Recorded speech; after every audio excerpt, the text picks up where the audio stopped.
Alrighty, I am so excited for today's episode. We've got ranked number 4 in the flyweight division in the UFC. He's got 25 wins, 11 losses, and 13 first round KOs. So I'm super excited. It's going to be an unreal episode.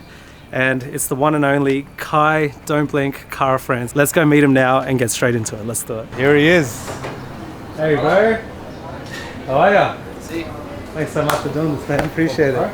Welcome. What's happening? Just gonna get a coffee. Straight into training. Straight into training, eh? Congratulations on the win, bro. We were right there. What's up, bro? That was crazy. Couldn't have gone any better. I know. How'd you feel? When Not you a scratch on ya? When you work so hard for it, yeah, you do appreciate just what it takes to win, bro. Like, yeah, just all those emotions come rushing, you know, like all the sacrifice, the time away from the family, you know, the days that you didn't want to get to training but you're there. People don't realize I had a concussion a year ago, so like I was out of the sport. So many like unknowns. So like to get back and then like take out the guy that everyone was talking up as the next world champion, it's like just proud of myself, bro. That's the main thing. And then just went in there, backed myself, put my gym, my people, my country on the map, you know, like exactly. Yeah, it's a good feeling. Yeah, can't explain the feeling. Yeah. That's awesome, bro.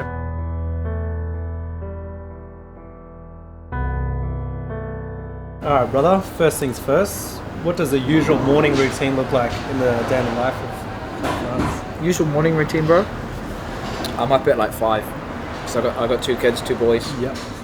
So whenever our youngest wakes up, I'm usually up doing daddy duty. So I'll get him ready, get myself ready, and then my oldest will wake up. I'll get him ready, and then usually be out the door by about 8 o'clock. Where we live is like an hour away with traffic, so just have to navigate that. And then I bring my son to the gym. So we train at 9 o'clock. That's just at City Kickboxing. We do just a drilling like base class, so not too crazy. That's for an hour and a half. After that, I'll quickly shower, then I'll do drop off with my son. He goes to Kohanga, which is like a bilingual Māori school. So he's about 4 years old. His name's Kobe. What I love about it is, bro, because it's family orientated gym. Like it. Yeah. What we do is like obviously brutal and like intense, but my son's comfortable with that. Like, he's just growing up around it. And that's what I love about combat sports. That's like the essence of what we do. It's not the violence and the end, I guess, result of our sport. It's all the things you learn along the way. For sure. Like respect, honor, courage, accountability, all these things you learn on the mats, and that's the ethos of martial arts. So that's what my son's seeing in the flesh, you know, seeing what I'm doing and picking it up. So pretty cool to be able to bring him along with me.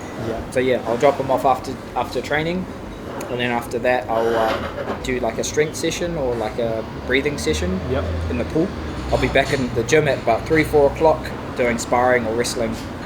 And then at night I've got like a recovery spot at my house, so like sauna, ice bath and all that. Try to do some recovery at night and then get ready for the next day. So in between all of that, try to eat, you know, rest where you can, but you know, when you have trainings to hit, it's hard to balance all of that stuff. And then also my other responsibilities, being a dad, husband, so of course there's a lot on my plate, but I just welcome all the responsibilities, and pretty lucky to be able to do this as a job. That's awesome, bro. That's awesome. Are you going to get your boys into fighting?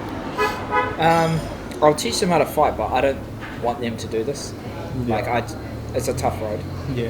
And the injuries, head knocks, all of that stuff, I'd rather get them into like, what's the highest paying sports? Golf, tennis, stuff that you don't get hurt. For sure. That's what I'll be pushing. I don't know if I can do cricket because I don't want to sit on the sideline for like 6 hours. Too long, Waste my weekend, you know. Way too long. So what made you first get into MMA then? Bro, I used to get bullied. That was the main thing, actually. Oh, yeah? I used to get bullied for my size. So I was always the smallest. Always like just seen as like a target. And then in high school, that's when it got bad, where I'd stopped going to school for a bit. Oh wow. And then my parents said you need to go back to the gym and just learn to be more confident. And then just got into martial arts that way for myself, really. To like, not for self-defense, more for like how to carry myself and then be in a room and be comfortable and be like, if I had to, I can, but that's what I love about martial arts is like, just because you can doesn't mean you do. Like you need to hurt someone. Exactly. It's like that self-control. Well, as hard as it was being bullied at the time, now look at you. You know what I mean? So you feel like if you didn't get bullied in those situations, you wouldn't be where you are today. 100%. Just turning something you're like, something negative into something a positive. Yeah, right. and then just All you chasing it. bullies. You know. Hey, look what you can do, turn me into a world champion. Exactly. No, that was my start, bro. But that's what I love about martial arts. All walks of life, you know. Yeah. We're all just, I guess, using training as therapy, training as like some escape.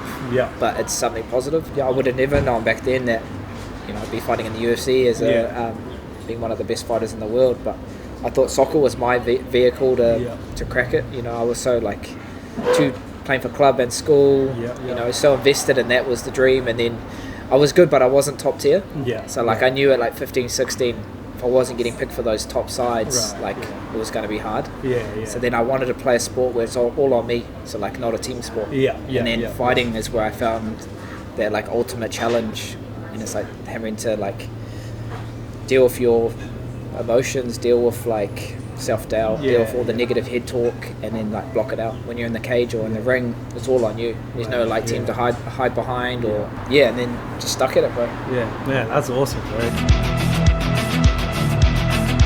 Alrighty, so we've just arrived at City Kickboxing Gym. Kai's got a training session coming up, so we're just gonna get involved, teach us a few basics, and watch the man do his thing, I guess. So let's go get it. So what's on today's agenda? What are we training? So today, do a few basics, stuff that is like our go-tos. You done any training before? Never. Never? Okay, first day. First day on the job. Hey, first day, and straight in the deep end, I think. Straight in the deep end? I'm scared. Hey, wait. Oh, hey, Jay. You met my training partner of 15 years. Yeah, hang on, man. Yeah. Hey, bro. Ready to get into it? So yeah, I guess this is a special training session. The boys are here. Gonna get slogged around a little bit, and then let's see if we can walk out of here alive. I guess that's the goal today. You bring your mouth guard?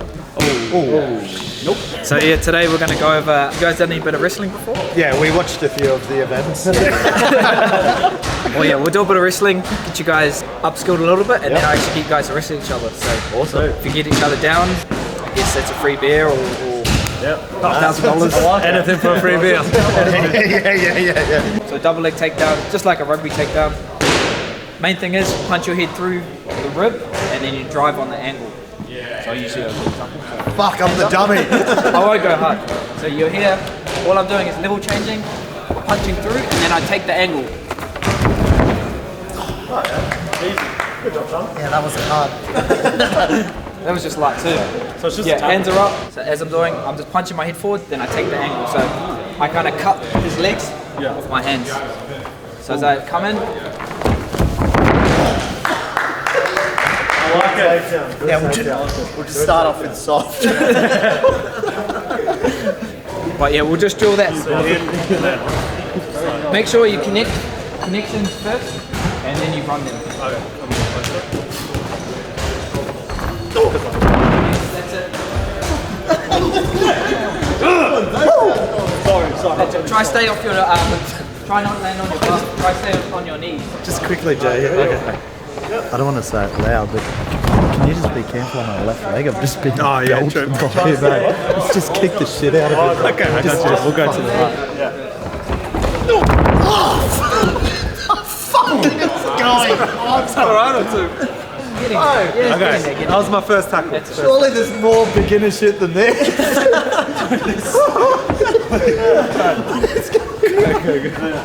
Hands up, man. Oh, I've cocked a fucking knee to the I don't know what you're doing. Oh.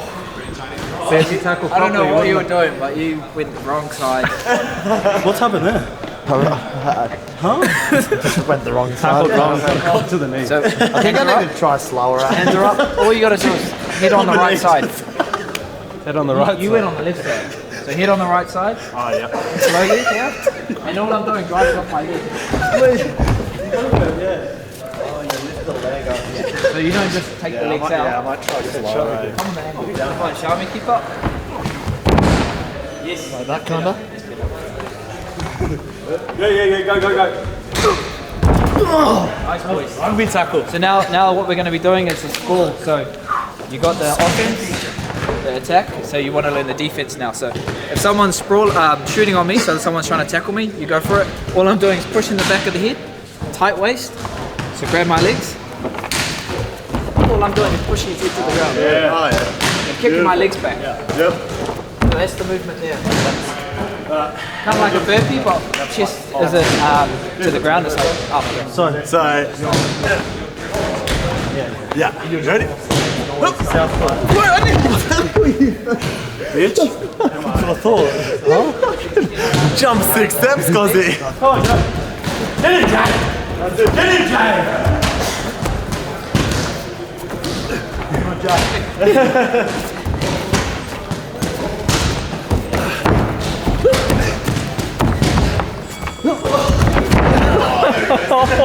There he goes. Come on.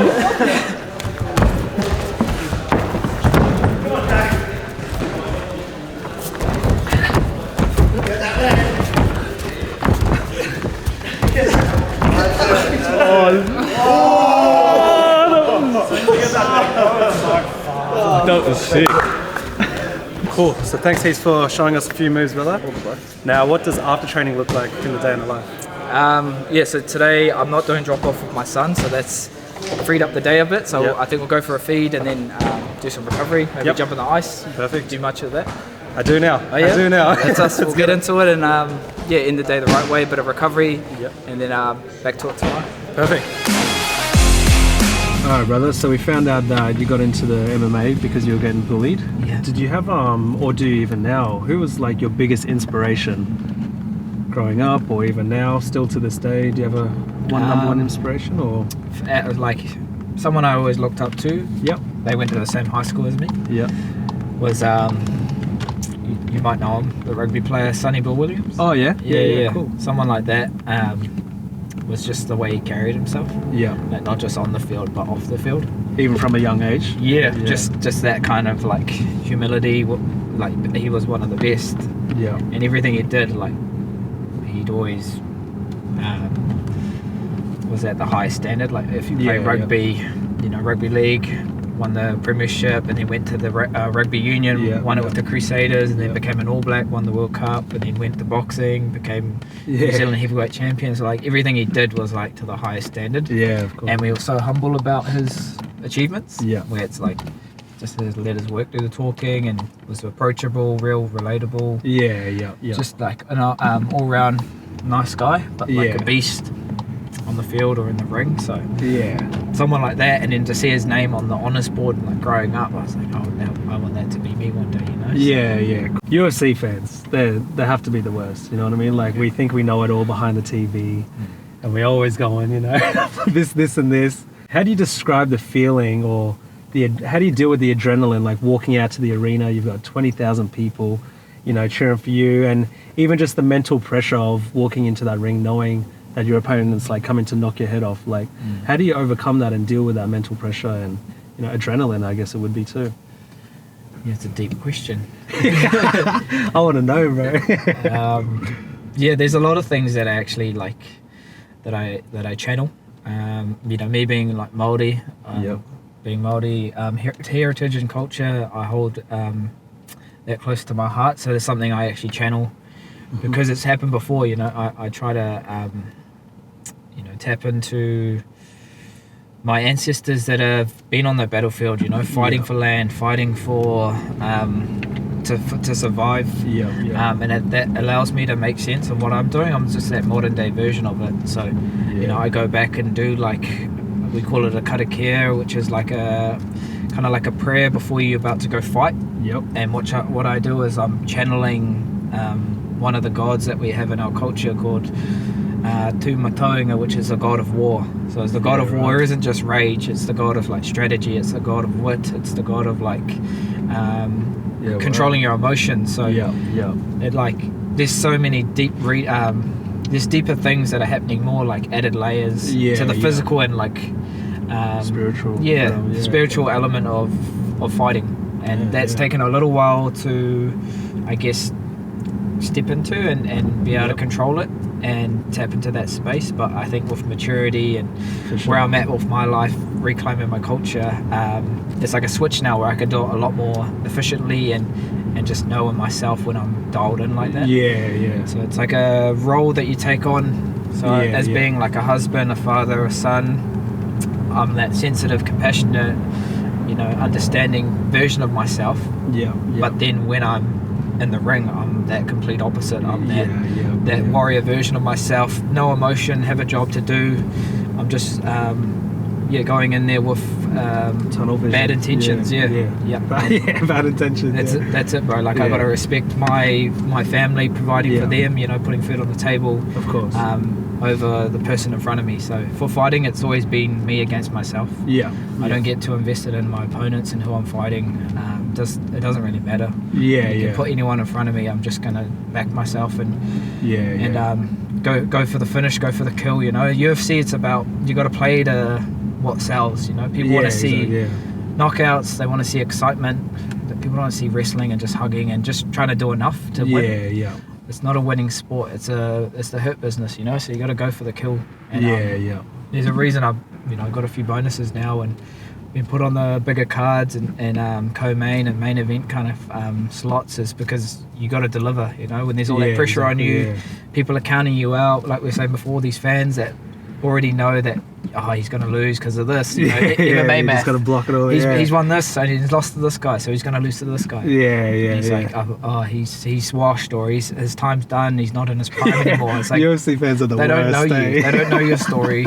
And they don't care. They don't even want to know you. Exactly, and I actually like that I've been getting a bit of hate, because it drives you. Yeah, because they don't know me. Like, people just see the fight and they think, I know everything about you. You guys would get it on being on. For sure. In the limelight all the time, making content. It's just like a little version of yourself that you're giving people. Exactly. You're not actually giving them the inside of what it actually takes. That's not reality. So I know people just think we're just crazy party pranksters, but no, we're just like a normal dude. What did you do today? I don't know. I just got a coffee and went to the gym. It's like boring. Everyone's like, how do you live in that house? It's like, man, it's not like that. You just see 5% of what we actually but as do. you said, they only see what they see, But that's cool, bro. Appreciate you for sharing that. No, so what is that? Because I've seen it a few times now. It's like around the neck with the tongue out. What does that mean? Is that like a message to the opponent? So it's scary, bro. Yeah, I've been behind you when you did it. I was like, oh shit. So we call that a pukana. So in Māori, that means like facial expression. So our ancestors, our tupuna, would do that to intimidate their opposition or their enemy, just to let them know that this is the intention that I'm coming with. It's not like a friendly it's war handshake and do all that. We're there to go to battle and just I don't do it often in the lead up to fights. It's just one of those things you got to time and place. And when I feel not threatened, but when I feel like I need to do it, it just comes out, bro. It's just a natural thing. And the last one I did was unique because I didn't do the slit the throat. I did the different one where I took my mask off. And what I'm doing is deep, where I'm taking the mask off, that version of myself where now we've weighed in. There's no time to second guess anything. I'm just being my authentic self. So I take that mask off to let my opponent know that I'm here to do whatever I need to get the win. Man, I got goosebumps, bro. That's cool. So that was something I've learned through different mentors and different people I've been around in that space. So just paying homage to them and this is one of the switches that I've been learning to do. And you can see the results when it's all connected. So I guess. So you're coming off a huge win. What is your career highlight? Do you have like a favorite strike, or what would you say your career highlight's been so far? Well, people think I just have a right hand, but that last fight I landed with the left hand. There's been I got a lot of bucket lists or like milestone fights in my career. Fighting in my hometown, UFC Auckland. Back in 2020. Fighting Cody Garbrandt, the former bantamweight champion, and knocking him out in the first round. That was pretty satisfying. 13 first round KOs. 13 That's now. Crazy, so, bro. It's one of those things where I've always had that kind of power and I guess accuracy and timing. But I just been able to live up to my nickname, Don't Blink, with making those moments. And I love to keep people on the edge of their seats. Like don't take your eyes off it. You just don't know when the fight's going to finish. You know. Yeah. And having that in this flyweight division where knockouts don't really happen like that.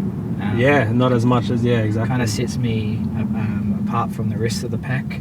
Yeah. So there's a lot of highlights. This is definitely one of them. Like my last fight in UFC Perth, just because of the build-up. Like people don't realise I had a year off from a concussion, 6 months off contact. Like when I first got injured, I was having all the symptoms. You've ever had a head knock or concussion? Yeah, but when I was younger, but not like to your extreme. So I had like dizziness, felt nauseous, felt like seasick, felt like drunk. But I had been drinking, so like really hard to multitask, sensitive to light, so like all of them. And that lasted for like months. Really? So when it first happened, they said, okay, we don't want you to just stop doing everything, like sit down. We want you to just do something. So what you're going to do is just walk. Walk 30 minutes a day, walk around the park with your son. And then eventually we'll add a bit more to that. So like that's where I was starting from a year ago, where I was like, fuck, when am I going to fight again? Like am I going to be back to fighting? You know, that unknown, like pressure of my family relying on me to like provide for them, but not knowing like what is the pathway back to the mental battle, and then to come back with a win like that. But people don't realize how much that means to the behind the scenes stuff. You know? So when I took this fight, I was more than ready. Like just that build up and having that support for my wife and family to help with the kids. You know, like I have two young boys, a 1-year-old and a 4-year-old. So it's a lot in fight camps. You know, when I'm so like not selfish, but you have to be in fighting to like prepare yourself. Exactly. Yeah. But like not giving time to the family because I need to be in the gym 2-3 times a day, working around their schedule as well as working around it's mine. A big sacrifice. Dieting, you know, the injuries, the sicknesses, and then fight week, you just got to let that all go. That doesn't matter now. Just go in there, be present, and go get it done. Man, that's awesome. So obviously you fought some pretty big names. If there was one fight in the world, like what would be your dream fight? Your one opponent that would just be your dream fight? Do you have one, or you sort of just take it as it comes? No, there's a fight that I would really want to run back. That a rematch? Well, not run back, but we've been around each other a lot. And that's not just the champ, Pantoja. I want to fight him December, but is my old Ultimate Fighter coach, season 24. I was on the show in Vegas, and Henry Cejudo was my coach. Oh, was he? And he just, the shit he does, bro, it's cringe. So that's a guy that I'd want to fight. Oh, yeah? Like, he was my coach on the show, and then he's always in and out of retirement. Talks all this shit. Like, that's a guy that I'd want to take out, bro. Yeah, does he know that? Or have we just planted a seed? Just planted a seed? If you're watching, brother. We're live leaking it now, bro. Alrighty, so we've just pulled up to the recovery spot now. Just gonna park, put our swimmers on, and ask a couple more questions in the ice bath. It's gonna be freezing. Who's wearing the budgie smugglers? Nah, not for me, mate. Okay, good. Is that your thing? We don't wear them in New Zealand, bro. That's an Aussie thing. Oh, debatable. But I see where you're coming from for sure. Is this the main court? Main court? Yeah. So good. So what we got? Ice bath. Infrared, cold sauna, infrared sauna, and then what's the spa? Run me through it. What's our recovery look like? I coughed a big punch today, so I need all the recovery. 2 minutes minimum in the ice, and then the rest, just jump in. Do what you want? Yeah. Alright, so I'll follow you.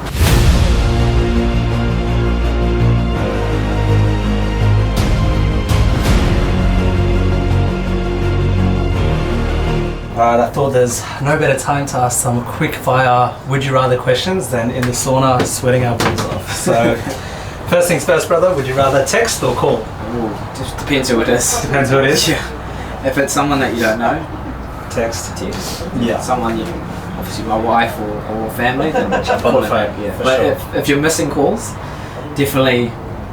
You think that the worst, right? What's wrong? What's happening? Who do I owe money to? Yeah. Would you rather no sense of smell or not be able to taste at all? No, not being able to.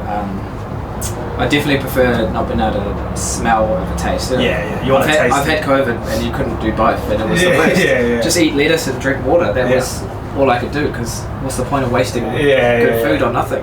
I'm the same. I'd rather taste than smell. Yeah. Oh yeah, this one gets everyone. Would you rather be invisible or the ability to fly?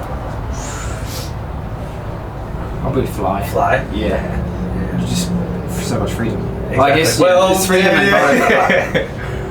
yeah. yeah, I'd definitely rather fly. Yeah. Because then you can just go wherever. Exactly. I'm on your side. Would you rather be able to speak every single language in the world or be able to speak to all animals? Do you have any pets? No, I don't. I've had pets growing up. Yeah. That's a tough one. I love animals. And like, I don't know, sometimes you don't want to talk to people, you just want to talk to For sure. So we're going with animals? But kidding me, yeah, probably have to go with that. Go with animals? Yeah. Alrighty, and last but not least, would you rather be big spoon or little spoon? Fire me is man enough to say this. I don't mind being the little. Yeah, come on, I'm the same. It's fine. You need it, eh? You want to be loved as well. Hey, you got to be able to put the armor down, put the walls down, feel that love. And Exactly. it doesn't make you less of a man. 100%. Cool, thanks brother, appreciate it.